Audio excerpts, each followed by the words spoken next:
주님을 기쁘시게 하는 것이 무엇일까? 그런 질문을 갖고 우리는 선택도 해보고 살아가게 됩니다. 그리고 주님을 또 닮고 싶고 본받고 싶은 마음도 생겨나게 됩니다. 오늘 읽은 빌립보서의 말씀은 사도 바울이 그렇게 주님의 은혜를 입은 빌립보의 성도들에게 또는 오늘 우리에게 우리가 어떻게 살아가야 할지에 대해서 말씀해 주고 있습니다. 그리고 한마디로 표현하면 주님의 마음을 본받으라는 것입니다. 주님의 마음을 품으라. 그리고 그것을 또 한마디로 요약을 하면 자기를 비우고 나를 비우는 마음으로 살아가라는 그런 권면의 말씀을 담고 있습니다. 자기를 비우고, 참된 영성은 뭔가를 더 얻고 배우고 늘리고 채우는 것이 아니라 오히려 어쩌면 줄이고 비우고 없애는 방향으로 향하고 있기도 하다는 것을 생각해 보게 됩니다. 우린 더 갖고 싶어 하는데 오히려 내려놓도록, 우리는 지키고 싶어 하는데 주님은 놓도록 그렇게 우리를 부르고 계시기도 합니다. 예수님께서 하늘 보좌를 버리시고 낮고 천한 이 땅에 인간의 몸으로 내려오신 자기를 비우신 그 단어가 헬라어로 케노시스라고 알려졌는데요. 케노시스, 자기를 비우는 것, 자기를 비운다. 우리 지난주 마리아 행전의 주제가 엎드림이었습니다. 연상되는 이미지들을 좀 생각해 본다면 엎드림, 떠오르는 이미지들이 저에게 있었습니다. 한편으로는 캐톨릭의 사제들이 임직을 하게 될 때 완전 바짝 엎드리거든요. 완전 엎드려서 이제 사제의 길에 헌신하게 됩니다. 그런가 하면 불교 쪽에서는 오체투지라는 표현이 있죠. 양쪽 팔꿈치, 무릎 양쪽 둘, 그리고 이마까지 땅에 대는 완전한 순복, 복종, 겸손, 그 낮아짐의 마음을 담고 있는 표현들입니다. 성경에서도 그런 전적인 겸손의 헌신을 보여주고 있는 이미지가 있다면 값비싼 향유를 가져와서 예수님께 쏟아붓고 그리고 정성껏 주님을 섬겼던 그 여인의 이미지가 떠오르게 됩니다. 그런데 이런 모든 이미지들은 주목받게 되죠. 특별합니다. 그런데 사실 모두가 지지하는 것은 아닙니다. 오히려 불편한 눈으로 바라보는 시선들도 있고 또 비난도 하고 나쁘게 판단하게 되기도 하죠. 그 향유를 부은 여인에 대해서도 사람들은 당장에 이 값비싼 걸 왜 낭비하냐고 말하고 있고 그렇게 하지 말 것을 말하고 있는 것을 보게 됩니다. 사실 우리가 살아가는 세상은 그렇게 엎드리고 바닥으로 내려가고 비우고 낮아지는 것을 지지하지 않습니다.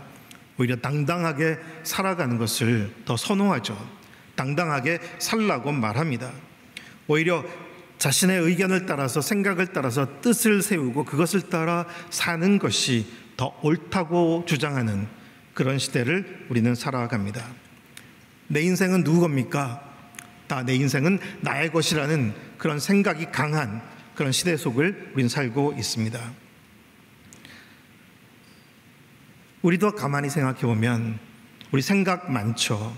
의견도 있고 우리의 많은 꿈과 바람들이 있습니다. 우리에게는 많은 것이 이미 채워져 있습니다.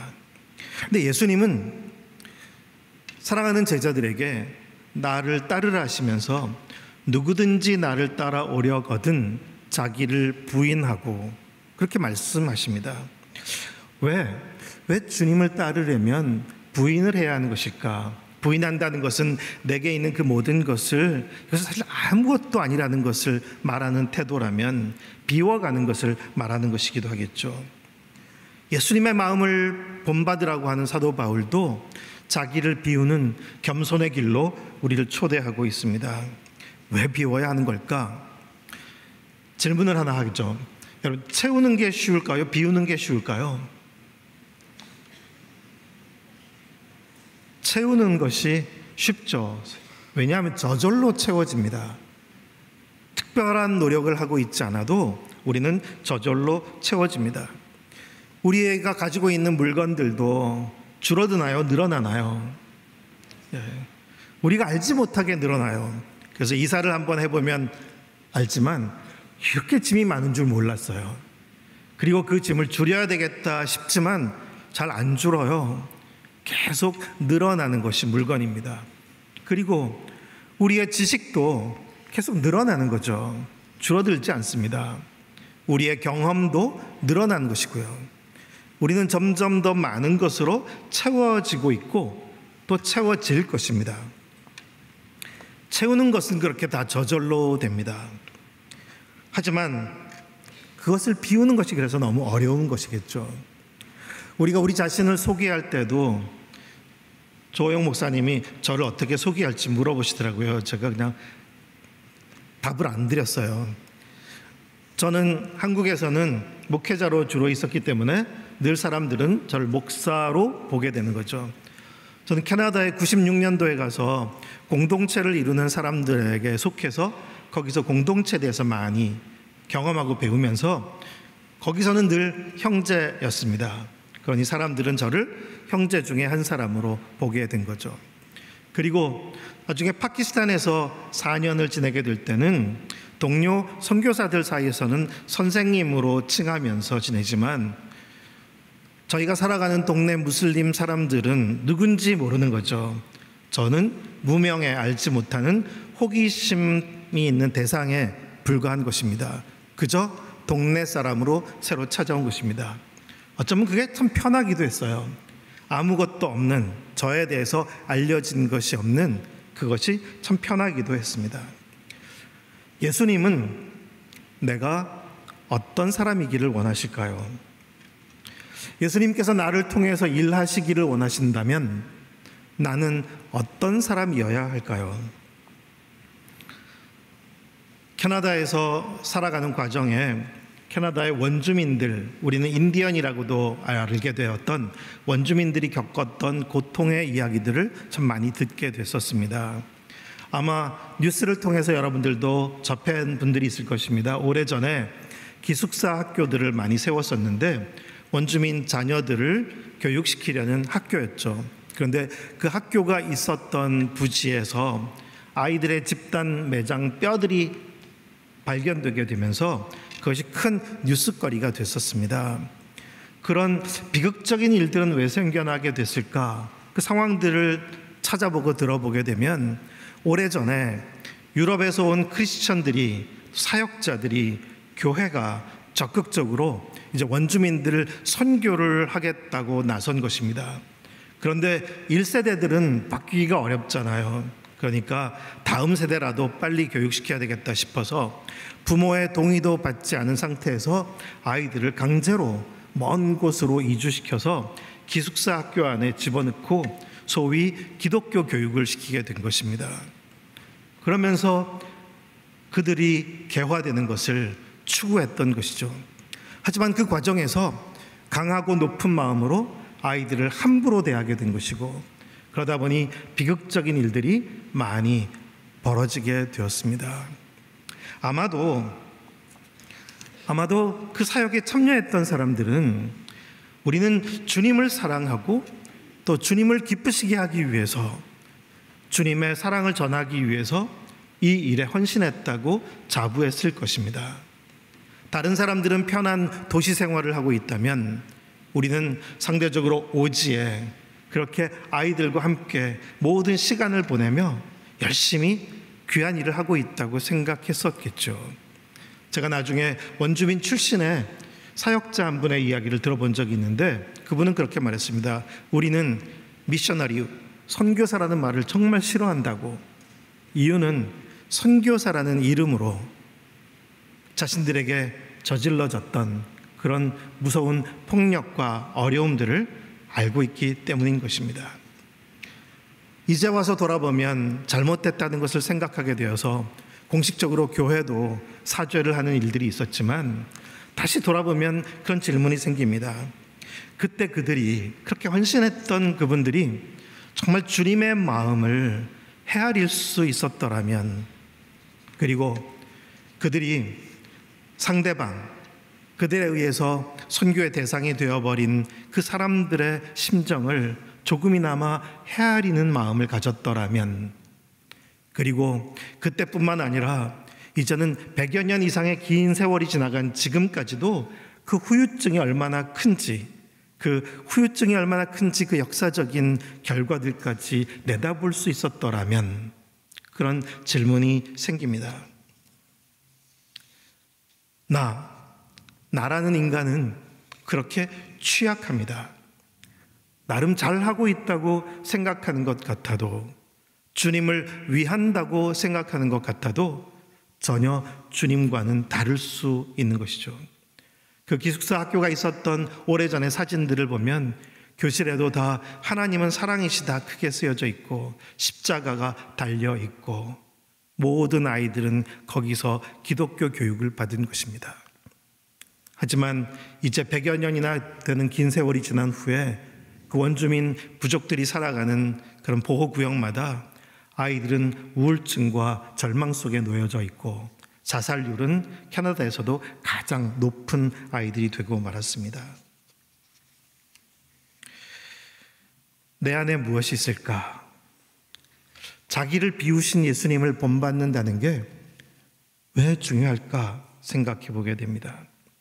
자기를 비우고, 케노시스, 세 가지 측면에서 오늘 말씀을 나누려고 합니다. 첫째는 비움, 하나님의 은혜를 알고 누리기 위하여 비우는 것입니다. 성경에서 하나님의 사람들은 보면 여행을 많이 떠난 사람들입니다. 하나님께서 부르셔서 어디로 가라고 하신 것입니다. 아브라함도 그랬죠. 본토 친척 아비집 갈대아 우르에 잘 정착해 살고 있었는데 거기서 떠나라고 하셨습니다. 그리고 우린 이스라엘 백성들 자체가 여행한 사람들이죠. 계속 먼 광야 여정을 통해서 이동을 했었고, 나중에는 또 바벨론 포로의 여행도 했던 사람들입니다. 계속 떠나야 했습니다.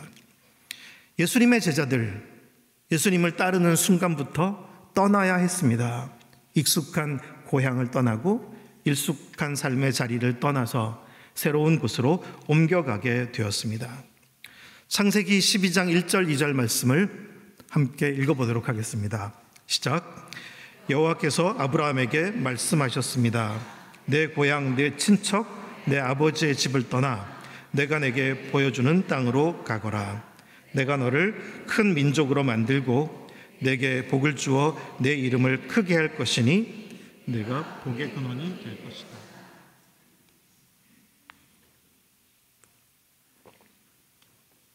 만약 아브라함이 떠나지 않는다면 어떨까요? 떠나지 않는다면 그냥 아브라함은 그 갈대아 우르 사람, 그 동네 사람, 그 지역 사람으로 살겠죠. 그리고 그가 알고 경험하는 것은 거기에 제한될 수밖에 없을 것입니다. 그러면 모든 민족을 위한 복의 근원이 되지는 못하는 것이겠죠.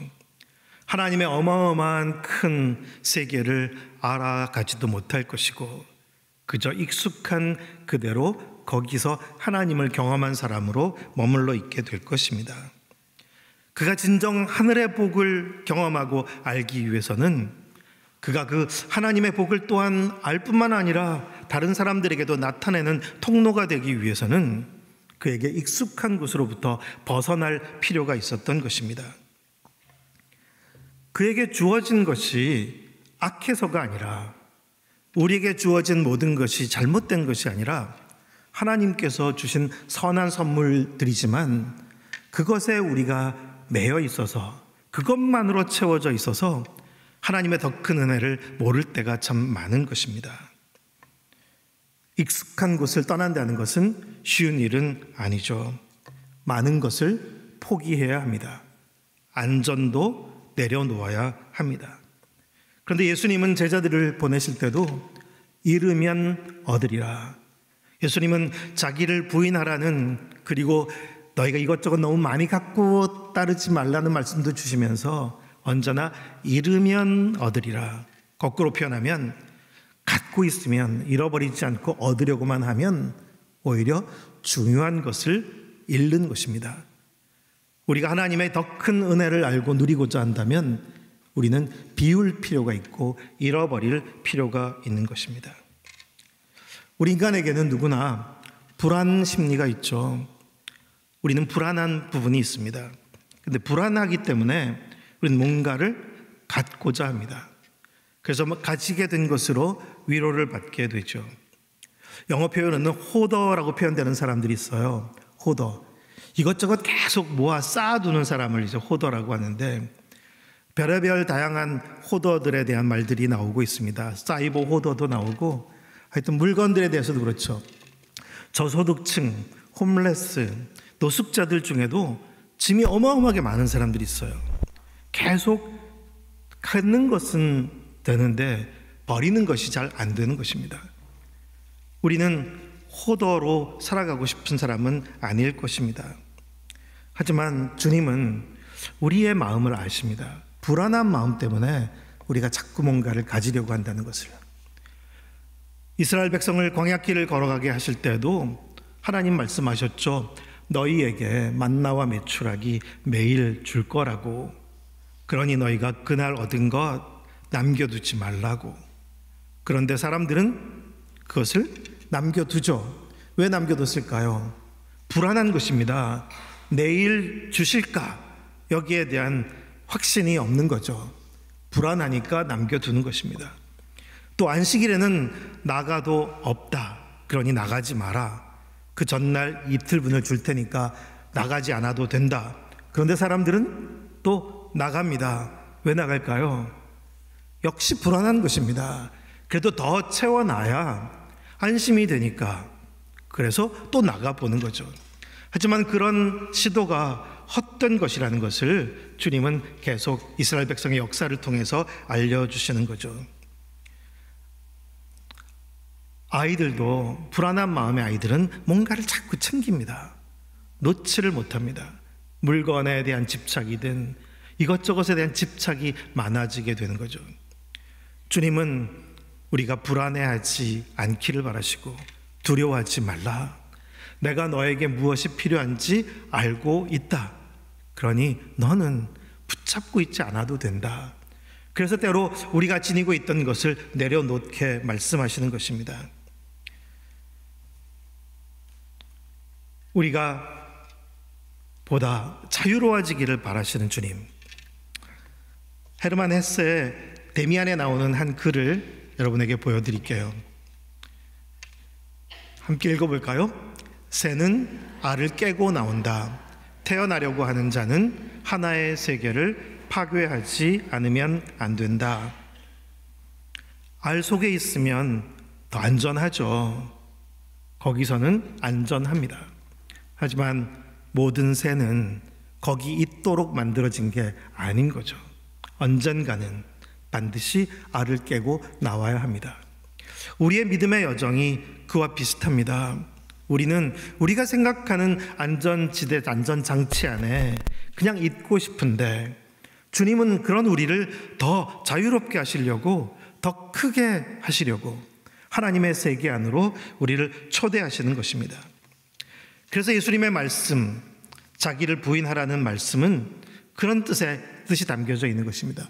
우리를 사랑하시지만, 그래서 우리가 우리 자신을 소중히 여기기를 주님도 바라시지만, 그럼에도 불구하고 내가 아는 나보다 그분이 더 아시는 나가 누구인지를 깨닫게 되기를 바라시는 것이고, 그래서 내가 받은 그 주님의 은혜 안에서 그 은혜가 다른 사람들에게도 전해질 수 있는 통로가 되기를 원하시는 것입니다.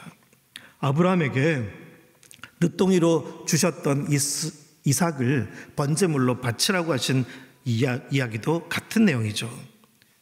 이삭이 왜 문제가 되겠어요? 가장 소중한 보물, 결코 놓을 수 없는 사랑스러운 아이, 하나님께서 약속으로 주신 선물. 그런데 하나님은 그것을 다시 내놓으라고 말씀하시는 것입니다. 하지만 그 이삭을 번제물로 바치는 과정에서 아브라함이 깨닫게 된 것이 있죠. 하나님께서 번제물로 바칠 양을 이미 준비해 놓으신 것입니다. 이 스토리는 아브라함을 다시 깨우시는 하나님의 이야기인 거죠. 아브라함을 그 안에 내 아들 이삭만으로 만족하는 아브라함이 아니라 하나님의 크심 안에서 살아가는 아브라함으로 세워가려고 하셨던 것입니다. 그래서 자기를 부인한다는 것은 내려놓는 것입니다. 그것이 진정 복에 이르는 길입니다. 우리가 비우면 주님께서 주시는 것으로 채워지게 되고, 또 우리가 떠나면 우리의 좁은 시야는 넓어지고 하나님의 세계를 더 알아가게 됩니다. 사랑하는 성도 여러분, 우리가 지니고 있는 것으로 살아가지 맙시다. 사실 우리가 갖고 있는 것은 없어도 되는 것들입니다.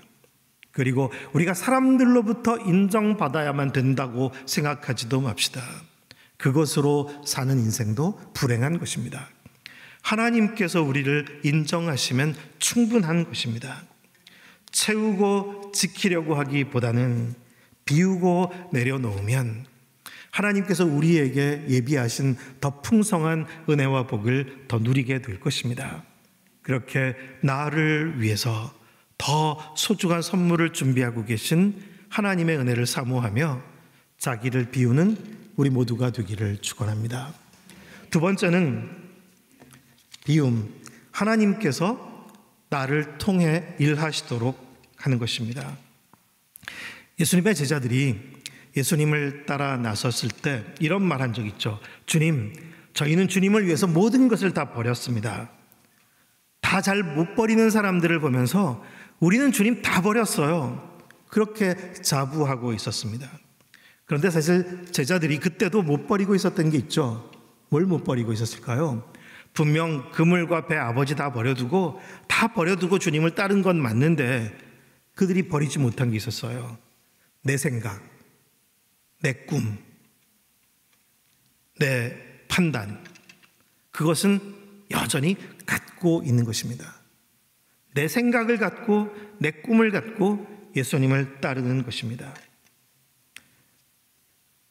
부름받은 사람들 성경에서 보면, 그래서 하나님은 우선 잘 나갈 때 사람들을 부르시지 않는 것 같더라고요. 대개 하나님은 거의 비워진 마음이 들 때 부르신 경우가 많습니다. 모세를 생각해 보세요. 모세가 이집트의 왕자였을 때는 부르시지 않았어요. 이집트가 도망자가 돼서 미디안 광야에서 40년을 보내며 한없이 낮아져서 이제는 아무런 꿈도 없게 된 그런 바닥을 친 상태가 됐을 때 하나님이 그에게 나타나셔서 부르신 거죠. 그때 모세의 마음가짐이 어땠습니까? 제가 누군데 바로 앞에 서겠습니까? 그리고 제 말을 누가 드러나 주겠습니까? 그리고 저는 말도 할 줄 모릅니다. 보낼 만한 사람을 보내세요. 그런 상태였습니다. 가장 낮아졌을 때 부르신 거죠. 예레미야도 하나님께서 부르셨을 때 뭐라고 말합니까? 저는 어린아이라 말할 줄 모릅니다. 그런 마음을 가진 사람들을 주님께서 부르셔서 세우시고 사용하신다는 것을 보게 됩니다. 그리고 그들이 가졌던 그 작은 생각, 저 말 못해요, 제가 어떻게 해요, 그런 생각과 판단조차도 내려놓게 하셔서 하나님께서 그들을 통해 일을 하시는 하나님이신 거죠. 반대로 잘 나가는 사람들은 주님 어떻게 부르실까요? 잘 나가는 인생은 바닥을 치게 하셔서 주저앉게 하셔서 이제 하나님을 위해 일하게 하시는 것을 보게 됩니다. 사도 바울이 그랬잖아요. 바울이 자신은 하나님을 대단하게 잘 섬기는 사람이라고 생각했거든요. 그리고 가진 것도 채워진 것도 많았죠. 하지만 그때는 주님을 오히려 대적하는 자리에 있고 말았었습니다. 하지만 그가 예수님을 만나게 되면서 모든 것을 다 바닥으로 내려놓게 된 거죠. 눈도 멀었고, 그리고 나중에 주님의 그 큰 은혜를 경험하면서 그는 고백합니다. 내가 자랑스럽게 생각했던 그 모든 것을 배설물이라고 고백하게 되었습니다. 바닥을 쳐서 이제 주님의 사람으로 사역하기 시작하게 됩니다. 그러고 보면 우리가 주님을 위해서 살고 싶을 때, 나의 인생을 통해서 주님께서 일하시기를 바랄 때 우리에게 필요한 준비가 뭘까요? 우리는 종종 우리가 준비되어야 한다라고 생각하기 쉽지만 사실 주님은 준비되지 않은 것을 원하십니다. 우리가 아무것도 없는 상태가 되기를 더 바라십니다. 내가 준비되었다, 내가 갖추었다 생각하는 순간 우리는 오히려 주님을 대적하는 방향으로 갈 수도 있는 것입니다. 선교지에서도 여러분들을 만나게도 되었지만 종종 사역자들 중에도 정말 자기가 강한 사람들을 만날 때가 있죠. 남들이 가지 않으려는 곳으로 가고 남들이 할 수 없는 일들을 해내고 그리고 대담하게 용기 있게 개척자가 되고 위대한 일들을 이루어내는 사람들이 있습니다. 그런데 그런 사람들이 보면 잘 부딪혀요. 잘 부딪혀서 관계들의 어려움들을 많이 겪게 됩니다. 실 바울도 강함이 있었기 때문에 또 한때 전도여행을 가다가 또 바나바와 심하게 다투고 갈라서게 된 때도 있었죠. 그렇게 우리는 우리 생각이 있습니다. 우리의 주장이 있습니다. 우리의 입장이 있습니다. 우리가 해야 되겠다라는 그런 목표가 있습니다. 그런 상태에서 우리는 주님을 위해서 헌신하고 있는 거죠. 근데 그 우리의 강함이 우리를 통해 주님께서 일하시는 것을 방해하게 될 때가 많이 있는 것입니다. 그렇게 내가 강해져 있으면, 내가 채워져 있으면 내 생각대로 하게 되는 것이고, 그래서 나의 강함으로 일을 밀어붙이게 됩니다.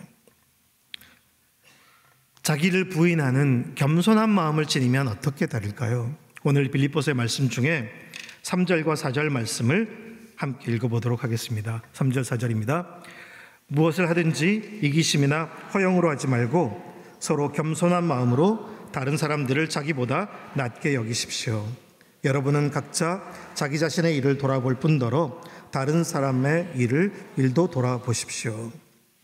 이 마음은 이기려는 마음이 아닙니다. 성공하고 성취하려는 마음도 아닙니다.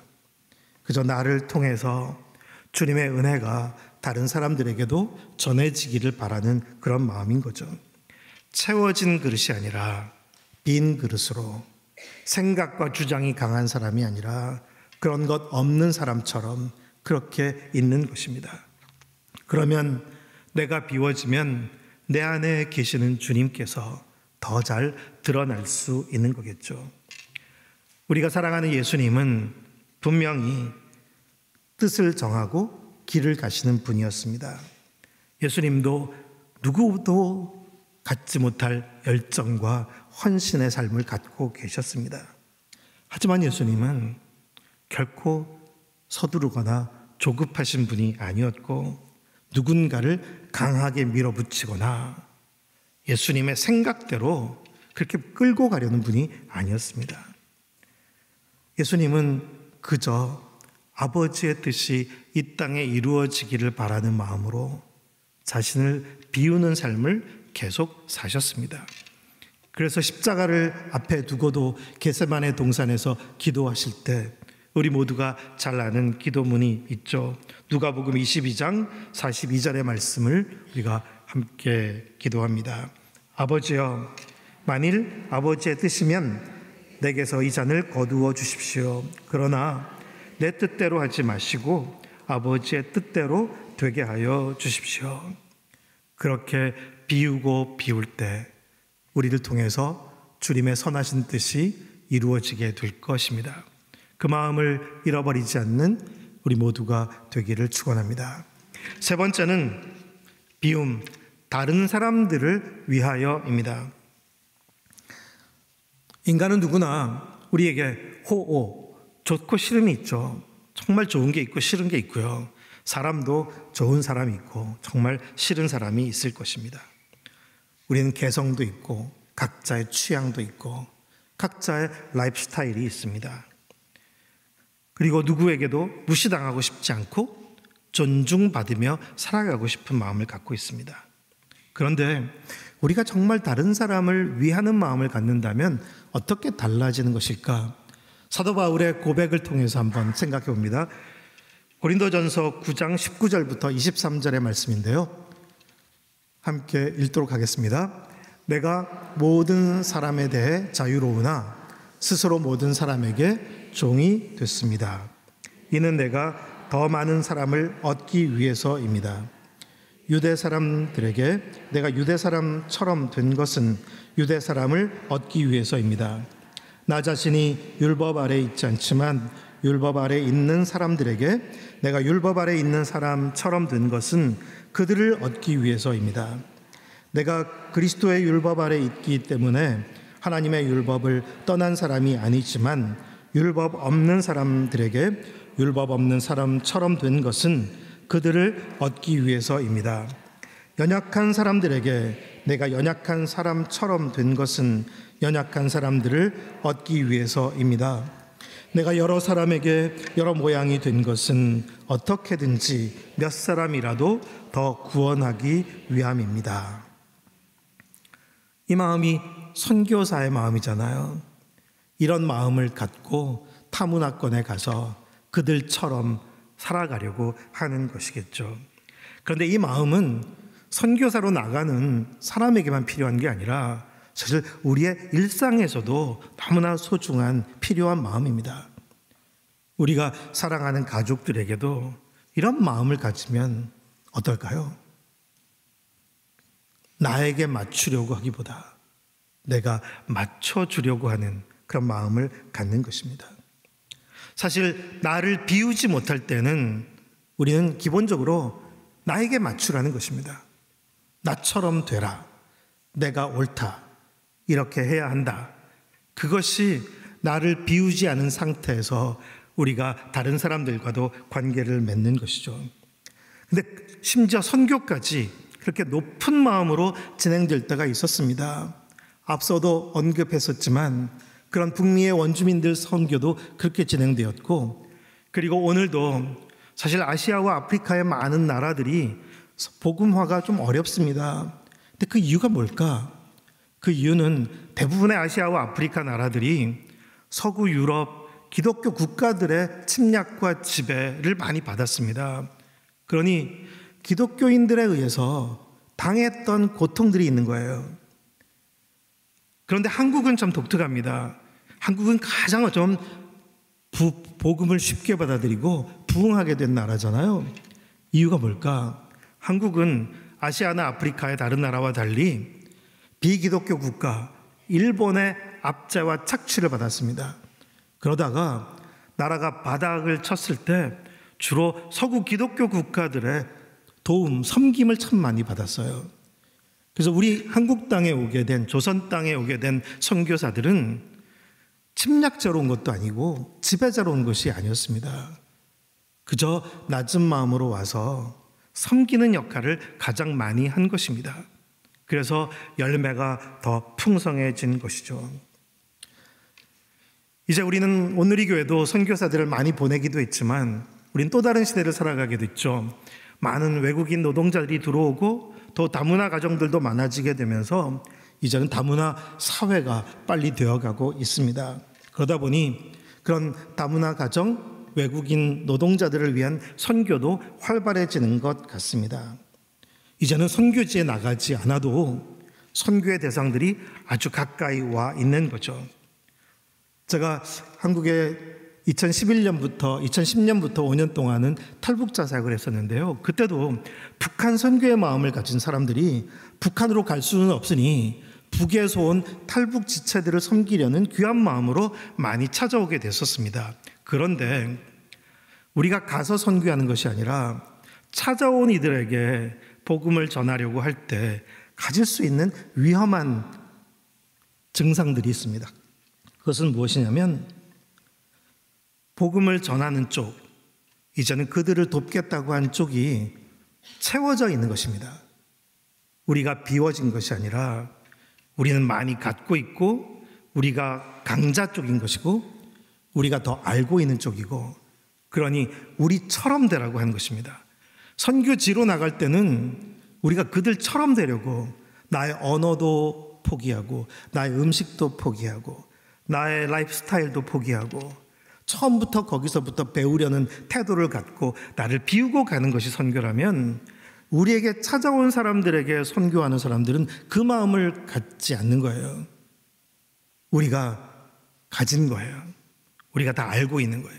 그러니 가르치고 답을 주고 지시하고 그리고 주도하는 그런 태도를 많이 갖게 됩니다. 우리처럼 되라, 나처럼 되라, 그렇게 말하게 되는 거죠. 그것이 위험한 증상이기도 합니다. 우리 예수님은 이 땅에 오실 때 무엇보다 우리처럼 되셨습니다.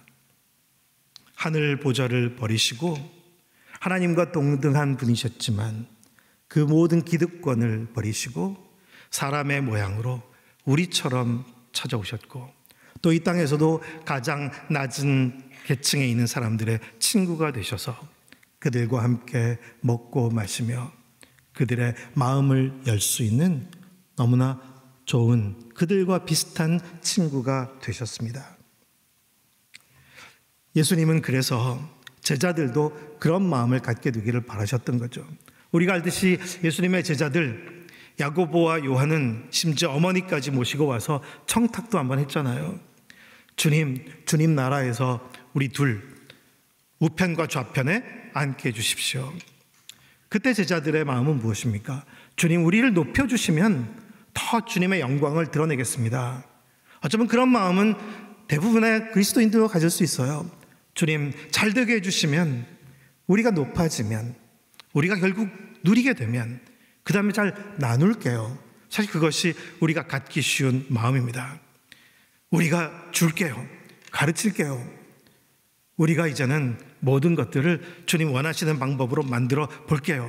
그런 식으로 우리 마음을 갖는데, 하지만 거기 무서운, 사실은 위험한 함정이 있는 것이죠. 예수님은 그 제자들에게 뭐라고 하십니까? 너희가 정말 무엇을 구하는지 알지 못하는구나. 너희가 내가 마시려는 잔을 마실 수 있느냐? 반문하셨죠. 야고보와 요한은 그게 무슨 뜻인지도 모르고 그럼요, 마실 수 있습니다까지 장담하죠. 근데 주님께서 마시려던 잔은 고난의 잔, 십자가의 죽음의 잔이잖아요. 그런데도 그것도 모르고 마시겠다고 장담까지 했던 거죠. 예수님께서 그들에게 친절하게 가르쳐 주십니다. 너희가 그렇게 나에게 달라고 하는 것, 그것은 누가 얻게 될 것인지 아버지께서 주시겠지만 내가 너에게 줄 것이 아니라고 하셨습니다. 그리고 소위 이방인의 집권자들과 그 하인들은 그런 식으로 살아가지만 너희는 그래서는 안 된다. 누구든지 으뜸이 되고자 하는 자는 종이 되어야 할 것이고 섬김을 받으려 하는 자는 섬기는 자가 되어야 할 것이다. 인자가 온 것도 섬김을 받으러 온 것이 아니라 섬기러 왔고 자기 목숨을 대속물로 내어주러 왔다. 그렇게 말씀하셨습니다. 그 예수님을 우리는 사랑합니다. 그 예수님을 우리는 닮고 싶습니다. 예수님을 사도 바울도 이 마음을 본받자고 부탁하고 있습니다. 그 예수님을 본받는 마음은 자기를 비우는 마음이고 그것은 이 세대를 본받지 않는 것입니다. 우리는 종이 아니지만 종의 마음을 갖도록 주님께서는 권면해 주시고 있습니다. 사실 오늘 우리 현대사회는 더 어려운 시대가 되었습니다. 우리 모두의 마음에 아주 강하게 형성된 것이 하나 있다면 우리 모두 좀 까다로운 소비자가 되었습니다. 우리는 까다로운 소비자의 심정을 많이 갖고 있어요. 그래서 모든 물건 구매에 대해서도 까다롭게 살펴보면서 선택해 가는 것이고, 그리고 평가는 아주 박하고, 그리고 우리의 필요에 다 맞추고 우리는 소비자로서 살아가고 있습니다. 옛날에는 우리가 시장을 다닐 때 시장에 있는 사람들이나 거리에 물건을 파는 사람들도 다 동네 사람들이라서 파는 사람이나 사는 사람이나 그래도 이웃으로 생각하면서 주고받는 시대였다면 요즘은 그런 관계가 없다 보니까 아주 물건도 험하게 나쁘게 많이 만들어서 대량 생산이 되기도 하고 사는 사람들 쪽에도 진상 고객도 나타나고 이제 그런 상황들이 많이 벌어지게 됐습니다. 근데 이것이 물건에게만 영향을 미치면 좋겠는데 사실 인간관계에도 영향을 미치고 있는 것입니다. 물건 고르기 하는 것처럼 사람을 까다롭게 고르게 되고 나 중심으로 모든 것을 아주 박하게 판단하는 그런 정서들을 많이 갖고 있는 것입니다. 그래서 다들 관계는 실패하고 점점 외로움은 커져가고 우리가 살아가는 사회는 연결이 아니라 단절과 해체 쪽으로 나아가고 있습니다. 외로움도 커지지만 적대감도 커지는 그런 사회를 우리는 살아갑니다. 채워져 버린 우리, 어떻게 비워갈 수 있을까요? 우리가 우리를 잘 비울 수 있을 때 우리의 소중한 관계도 다시 회복의 길을 향할 수 있을 것입니다. 오늘 말씀을 마무리하면서 예수님의 마음을 우리 마음에 어떻게 지닐 수 있을까 돌아보면서 우리 노래에 나온 그 가시나무 노래에 나온 가사를 한번 살펴보고자 합니다. 그 가사를 같이 한번 읽어볼까요? 내 속엔 내가 너무도 많아 당신의 쉴 곳 없네. 내 속엔 헛된 바람들로 당신의 편한 곳 없네. 내 속엔 내가 어쩔 수 없는 어둠 당신의 쉴 자리를 뺏고 내 속엔 내가 이길 수 없는 슬픔 무성한 가시나무 숲 같네. 바람만 불면 그 메마른 가지 서로 부대끼며 울어대고 쉴 곳을 찾아 지쳐 날아온 어린 새들도 가시에 찔려 날아가고 바람만 불면 외롭고 또 괴로워 슬픈 노래를 부르던 날이 많은데 내 속엔 내가 너무도 많아서 당신의 쉴 곳 없네. 내 속엔 내가 너무도 많아서 주님조차 쉴 곳이 없는 건 아닌지, 내 속엔 내가 너무나 많아서 나를 통해서 주님께서 일하시기가 어려운 건 아닌지, 내 속엔 내가 너무나 많아서 하나님께서 내게 허락해 주신 소중한 관계들을 계속 상처를 입히고 있는 건 아닌지, 자기를 비우고 주님은 우리에게 그 마음을 얻게 되기를 소망하며 우리에게 사랑으로 찾아오셨습니다. 그 마음을 따라서 자기를 비우고 살아가는 우리 모두가 되기를 기원합니다.